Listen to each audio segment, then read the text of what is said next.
Hello दोस्तों, JMD education group में आपका स्वागत है। आज की इस क्लास में हम बात करते हैं यूपी बोर्ड हाई स्कूल का चैप्टर 3 है दो चर वाली रैखिक समीकरण युग्म। इस चैप्टर का एक सवाल हमारे बोर्ड पे लिखा हुआ है जिसमें हमारे सामने दो समीकरण दिए गए हैं।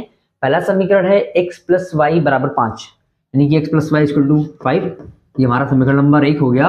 और दूसरा है 2x + 2y = 10, ये समीकरण नंबर 2 हो गया। और क्वेश्चन में हमें ये बताना है कि क्या ये समीकरण संगत है कि असंगत। और क्वेश्चन में बोला गया है यदि आपका ये समीकरण संगत है तो उसे ग्राफीय विधि से हल करना है।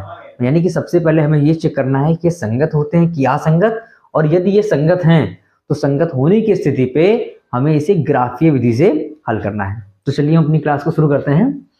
तो ये हमारा समीकरण नंबर 1 हो गया, ये समीकरण नंबर 2 हो गया। सबसे पहले हम चेक करते हैं संगत है कि असंगत। तो चेक करने का सूत्र होता है a1/a2 = b1/b2। पहले हम ए और बी चेक करेंगे, अगर ए और बी बराबर आएगा तब हम सी पे जाएंगे।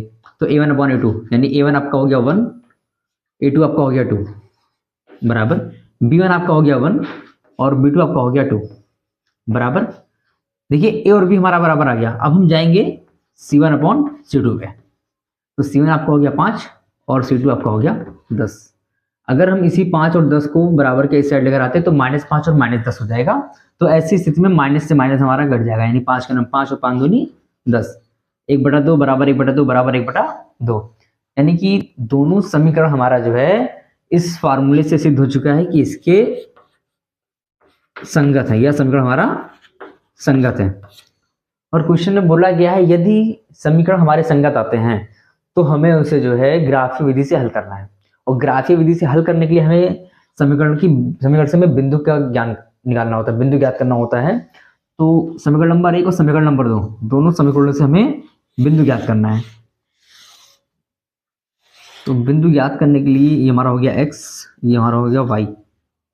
ये बिंदु किस प्रकार से ज्ञात करना है इसका मैंने एक वीडियो पहले बनाया हुआ है लॉन्ग में, यहाँ पे हम शॉर्टकट का यूज करने जा रहे हैं। देखिए समीकरण नंबर 1 और समीकरण नंबर 2 दोनों समीकरण अगर आप ध्यान से देखेंगे तो सेम टू सेम है। तो ऐसी स्थिति में हमें सिर्फ एक समीकरण को हल करना है, दोनों को हल करने की कोई जरूरत नहीं है। तो समीकरण नंबर 1 को हम हल करते हैं और x का मान रखते हैं 1। जब हम x का मान 1 रखेंगे तो y हमारा कितना आएगा, 5 में से 1 जाएगा 4। इसी तरह से जब हम x का मान 2 रखते हैं तो y हमारा आएगा 3, और जब x का मान हम 3 रखेंगे तो y हमारा आएगा 2। इस प्रकार से हमने समीकरण नंबर 1 से बिंदु ज्ञात कर लिया है। अब इस बिंदु के आधार पर हम एक ग्राफ खींचेंगे। तो जो हमने बिंदु ज्ञात किया इसमें सबसे बड़ी संख्या हमारी 4 है।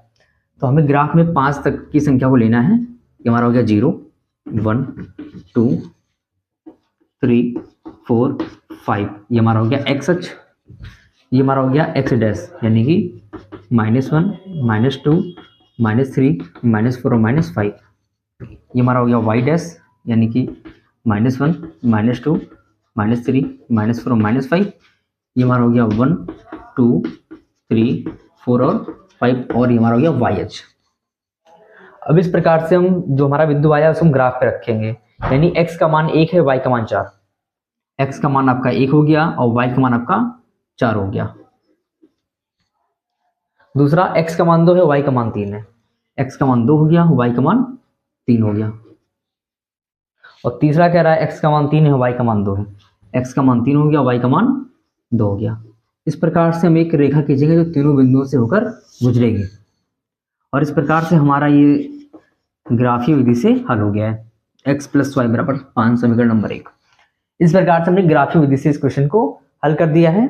जैसा कि आपने देखा कि a1, b1 और c1 मतलब a, b और c तीनों बराबर हैं, और जब तीनों बराबर होते हैं इस स्थिति में इसके अनेक हल होते हैं, यानी कि इस क्वेश्चन के अनेक हल आएंगे। और ग्राफीय विधि से हमने इस क्वेश्चन को सॉल्व कर दिया है।